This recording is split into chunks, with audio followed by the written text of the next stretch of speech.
नमस्कार दोस्तों। स्वागत है मेरे चैनल फ्लोरा में। दोस्तों, आज आपके लिए मैं ऐसे पौधे की केयर को लेके आया हूँ जिसका आध्यात्मिक और औषधीय दोनों ही महत्व हैं। फ्रेंड्स, ये हमारा तुलसी का पौधा है। आप लोग जानते होंगे कि अपने क्षेत्र में सामान्यतः दो प्रकार की तुलसी मिलती हैं। ये हरी पत्तियों वाली जैसे कि ये आपका रामा तुलसी होती है, और एक में थोड़ी सी पर्पल सी पत्तियां होती हैं, थोड़ी डार्क सी पत्तियां होती हैं, जिसको हम लोग श्यामा तुलसी बोलते हैं। श्यामा तुलसी का औषधीय महत्व तुलनात्मक रूप से ज़्यादा होता है, और ये रामा तुलसी हम लोग घर में पूजा के लिए लगाते हैं। दोस्तों, अभी अक्टूबर की स्टार्टिंग हो चुकी है, और इस अक्टूबर के महीने की स्टार्टिंग में हम कुछ ऐसी केयर टिप्स के बारे में बताएंगे जिससे हमारा पौधा ठंडक में भी बहुत अच्छा सा ग्रो करता रहेगा। आप देखो दोस्तों कि विंटर की स्टार्टिंग या अक्टूबर की स्टार्टिंग में ही हमारे पौधों में कुछ जो है पत्तियां पीली पड़ने लग गई हैं, और अगर इसको हम लोगों ने ध्यान नहीं दिया तो ऐसे में इसकी ब्रांचेस ही रह जाती हैं और सारी की सारी पत्तियां दोस्तों गिर जाती हैं। इन दिनों हम कुछ ध्यान भी नहीं दे पाए, और आप देखो इसमें कितनी बड़ी बड़ी सी मंजरी ये विकसित हो गई है। होता क्या है कि इस मंजरी के विकसित होने से इसकी ग्रोथ रुक जाती है। तो आज हम लोग पूरी इन्फॉर्मेशन इसमें देंगे कि हम कौन कौन सी टिप्स को अपनाएं जिसकी वजह से हमारा पौधा ठंडक में अच्छा सा हरा भरा घना बना रहे दोस्तों। तो यहाँ पर हम देखेंगे दोस्तों, सबसे पहले तो यहाँ पर हम इसकी प्लॉइंग करेंगे। यहाँ से हम सबसे पहले घास को हटा दें।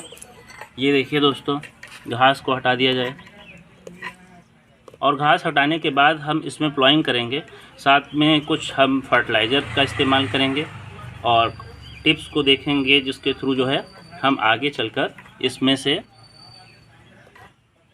अच्छी ग्रोथ देखेंगे। तो फ्रेंड्स, हम सबसे पहले क्या करेंगे, इसकी हल्की हल्की सी गुड़ाई करते हैं। वैसे दोस्तों, इसकी हर एक जो है 15 से 20 दिनों में गुड़ाई कर देनी चाहिए, लेकिन इस बार मुझे समय नहीं मिल पाया। इसकी वजह से थोड़ा दिन ज़्यादा हो गए, लगभग महीने भर के आसपास हो गया, और इसकी गुड़ाई नहीं हो पाई थी, और यही वजह है कि इसकी पत्तियां दोस्तों पीली पड़ने लग गई हैं। तो हमने इस तरीके से इसकी अच्छे से गुड़ाई कर दी है। बस ये ध्यान रखना है कि रूट्स ना कटने पाएँ। हल्की हल्की ऐसे ऊपर से हमने गुड़ाई कर दी है। इसकी जो भी घास थी वो हमने इसकी हटा दी है दोस्तों। अब ये हमने कर दिया। उसके बाद हमें ये देखना होगा दोस्तों कि हम गमले में बहुत ज़्यादा ओवर वाटरिंग ना करें। तो अगर हम गमले में लगा रहे हैं तो ड्रेनेज प्रॉपर रहे, हम उसमें मिट्टी के कंकड़ से उसके ड्रेनेज को प्रॉपर बनाए रखें।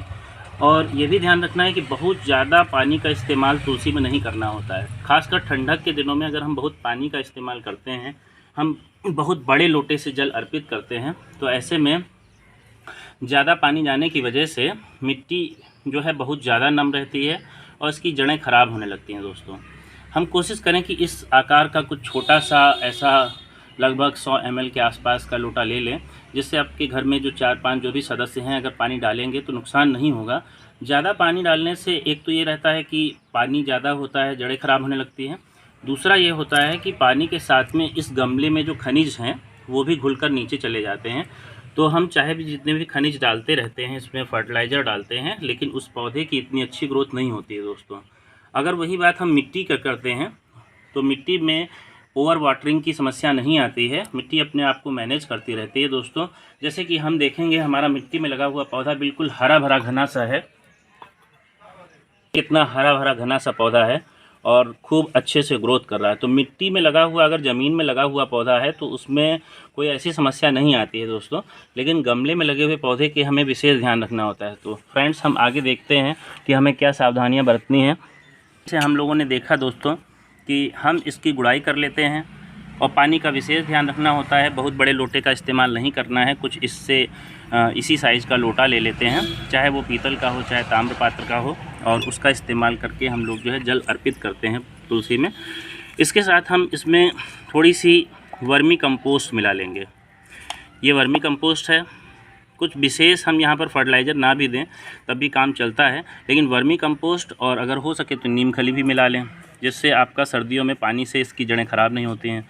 तो इसमें हमने वर्मी कंपोस्ट और थोड़ी सी नीम खली का मिश्रण है, और इसको हमने पौधे में ऐसे दे दिया है दोस्तों। इस तरीके से आप इसको दे देंगे और थोड़ी सी इसके ऊपर मिट्टी हम पलट देंगे, मिट्टी में थोड़ा मिक्स सा कर देंगे, बिल्कुल ऊपर नहीं रहने देंगे। इसके साथ की मिट्टी हम इसमें मिक्स कर दे रहे हैं दोस्तों, तो इससे ये अच्छे से इस जड़ों में लगेगी। ठीक है दोस्तों, अब हमें क्या करना होता है कि इसकी जो पीली सी पत्तियां हैं दोस्तों, इनको तोड़कर हटाते रहना होगा। ये इस तरीके से देखो पत्तियां पीली पड़ने लग गई, ये ओवर वाटरिंग की वजह से होता है ज़्यादातर। और रात के समय अब ठंडक बढ़ने लग गई है। जैसे जैसे रात के समय ठंडक दोस्तों बढ़ती है, हमें इसे ठंडक से बचाना होता है। वैसे तो हम देखें जैसे विंटर होती है तो इसको फुल सनलाइट में रखें, लेकिन शाम के समय अगर हम इसे बरामदे में रख दें या संभव नहीं है तो हम इसको चूनर उड़ा देते हैं। जैसे हम लोग देखते हैं चूनर उड़ा देते हैं, या प्लास्टिक का कोई ऐसा पैक तैयार कर लेते हैं, कवर तैयार कर लेते हैं जिसको शाम के समय इसको ढक दें तो पाले से बचा रहे। पाला मतलब एक्सट्रीम ठंडक को बोलते हैं, जब बहुत चिल्ड फ्रीज्ड कंडीशन होती है उसको बोलते हैं। पाला पड़ते ही इसकी पत्तियां ख़राब होने लगती हैं। तो दोस्तों हम इसको थोड़ा सा ठंडक में कुछ ऐसी जगह पर रख सकते हैं जहां पर धूप तो आए लेकिन पाला ना पड़े, तो ऐसे में इसकी ग्रोथ अच्छी होगी और कपड़े से इसे कवर कर सकते हैं। अब दोस्तों हमें क्या करना है, इन पत्तियों को हमने हटा दिया है। इसके साथ समय समय पर जैसे जैसे ये इसके फ्लावर्स निकलते हैं दोस्तों, ये मंजरी जो है हम इसको तोड़ते रहते हैं, ये काट देते हैं मंजरी को। ये जैसे हमने इस तरीके से मंजरी काट दी है। इसको काटने से हमारा जो पौधा है बहुत बुसी बन जाता है, बहुत ही घना भी बनता है दोस्तों। इस तरीके से हमारा पौधा भी घना बनता रहेगा और जो न्यूट्रिशन जाने वाले हैं इस मंजरी के विकास में वो नहीं जाएंगे और पौधे की पत्तियां जो हैं वो ज़्यादा ग्रो करेंगी। हम लोगों को पत्तियों की ही ज़्यादा रिक्वायरमेंट रहती है, चाहे वो पूजा पाठ में हो, चाहे हम लोग जो है औषधीय महत्व के लिए बात करें तो ज़्यादातर हम जो है पत्तियों का ही इस्तेमाल करते हैं। दोस्तों ये मंजरियाँ जैसे ही निकलना शुरू करती हैं, इनको हर एक 15-20 दिन में ऐसे हटाते रहें। इस बार मैं नहीं हटा पाया तो देखो कितनी घनी सी मंजरी हो गई और इसके बनते ही आपका पौधे की ग्रोथ अच्छी नहीं हो रही थी। तो यहाँ पर ये इस तरीके से सारी मंजरी हम जो है हटा देते हैं दोस्तों। बहुत सारी मंजरी विकसित हो गई है, इसको हटाने से पौधा बहुत अच्छा ग्रो करेगा। इस तरीके से दोस्तों ये मंजरियाँ जो हैं इनमें सीड्स होते हैं और ये छोटे छोटे सीड्स का इस्तेमाल करके हम जो है पौधों को ग्रो भी करा सकते हैं। आगे आने वाले वीडियो में हम इसके बारे में भी वीडियो बनाएंगे कि किस तरीके से हम जो है इन सीड्स को इस्तेमाल करके पौधों को ग्रो करा सकते हैं। ये छोटी छोटी सी मंजरियाँ अगर निकलती हैं तो इनको भी हमें काट लेना होता है, पौधा बहुत अच्छे से विकसित होगा।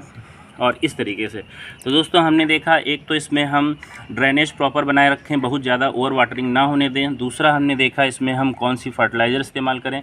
हम बहुत ज़्यादा इसमें केमिकल फर्टिलाइज़र इस्तेमाल नहीं कर सकते हैं।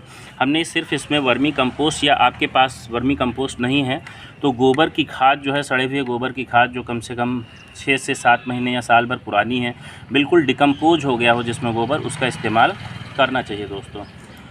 फ्रेंड्स ये अंतिम सिरे जो हमने अभी काटे थे मंजरी, हम ध्यान रखें कि इनको अगर हल्दी लगा दें तो बढ़िया रहता है, नहीं तो इन पर जो है डेड ब्रांचेस डेवलप हो जाती हैं। ये पत्तियां धीरे धीरे से सूख के गिरने लग जाती हैं और ये सूखी सी टहनी विकसित हो जाती है। तो हमें दोस्तों याद रखना होगा कि इस तरीके से थोड़ा सा हमें हल्दी लगा देनी होगी। ये दोस्तों इस तरीके से अंतिम सिरे पर हल्दी लगा दें और थोड़ी सी हल्दी जो है हम इसमें मिट्टी में भी डाल दें। मिट्टी में भी डालने से क्या होता है कि फिर कीड़े मकोड़े ज़्यादा ग्रो नहीं करने पाते हैं और हल्दी जो है पौधे की ग्रोथ के लिए भी बहुत अच्छी होती है। और ऐसा भी हम लोग कर सकते हैं कि जैसे हम थोड़े से पानी में इस हल्दी को डालकर एक जो है सॉल्यूशन तैयार कर लें और उसको जो है समय समय पर 15 से 20 दिन पर हल्दी के ऊपर स्प्रे करेंगे तो इसकी पत्तियों में ऐसे कटे पटे नहीं रहेंगे और यहाँ पर जो छेद से रहते हैं कई बार पत्तियों में, या सफ़ेद सी हो जाती हैं पत्तियाँ ठंडक में, वो नहीं होने पाती है। तो ये दोस्तों थी हमारे तुलसी के पौधे की कंप्लीट केयर के बारे में इन्फॉर्मेशन। दोस्तों हम आगे के वीडियो में ये भी लेकर आएंगे कि किस तरीके से हम तुलसी को सीड से ग्रो करा सकते हैं। तो दोस्तों अगर हम ये सब सावधानियां रखते हैं तो ठंडक के मौसम में भी हमारी तुलसी बिल्कुल हरी भरी बनी रहेगी, लेकिन ये हमें शुरुआत अभी से करनी होगी दोस्तों। तो मेरे द्वारा दी गई इन्फॉर्मेशन आपको कैसी लगी आप प्लीज़ कमेंट करके बताएं, और अगर आपका और भी कोई प्रश्न है तो प्लीज़ कमेंट करें। और मेरे चैनल पर अगर नए हैं दोस्तों तो please like share subscribe my channel flora. धन्यवाद दोस्तों।